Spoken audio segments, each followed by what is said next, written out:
Did AI break the job market? Commentary. Once upon a time, the labor market was mostly local. Businesses placed small ads in newspapers, received a handful of applications, and made their selections from there. Each stage of the process, from the cost of advertising to writing and mailing applications, to having personnel review them, involved significant marginal costs. There was friction. Job seekers had to spend money to send applications, or for some jobs they had to show up in person to apply. The system wasn't scalable from either side. From today's perspective, the job market of yesteryear may seem like a lost paradise.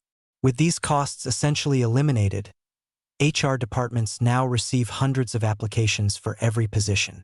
Applicants can easily submit their materials online to companies across the country or even across continents.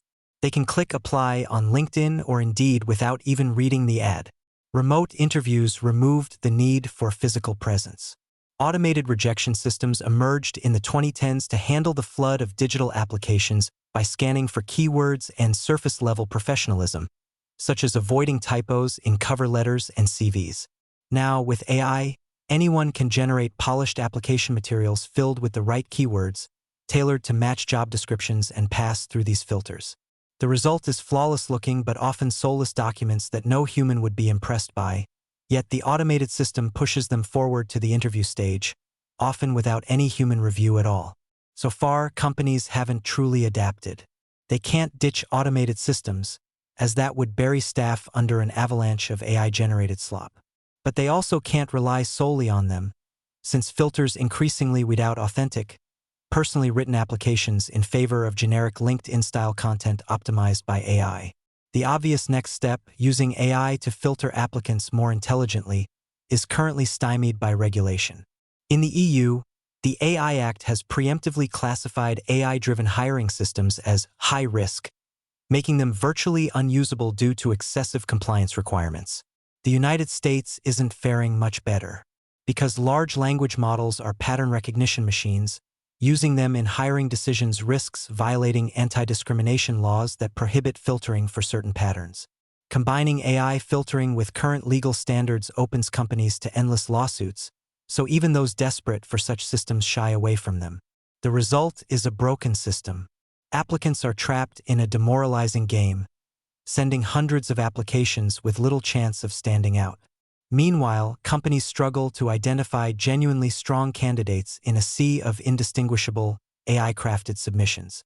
There may be two potential ways forward. First, companies could begin charging a small fee for each application, perhaps funneled to charity to avoid the appearance of monetizing recruitment. This would introduce a layer of self-selection, encouraging only serious applicants to apply. Those who do would be more likely to invest real effort in their applications, and companies could, in return, promise a personal review. Second, the AI labor market might evolve into a functioning system, not as an internal selection tool within companies but as a broker platform that matches candidates with employers. This could sidestep anti-discrimination laws, since the platform would facilitate connections rather than make final hiring decisions. Ideally, such a system would allow people to present themselves authentically, rather than conforming to cringeworthy corporate stereotypes, and AI would help match them with roles that truly suit them. But getting there will require substantial advances in AI and a wave of entrepreneurial innovation. Still, one can hope. A future where talented individuals are matched with meaningful jobs without enduring the increasingly absurd game of applications.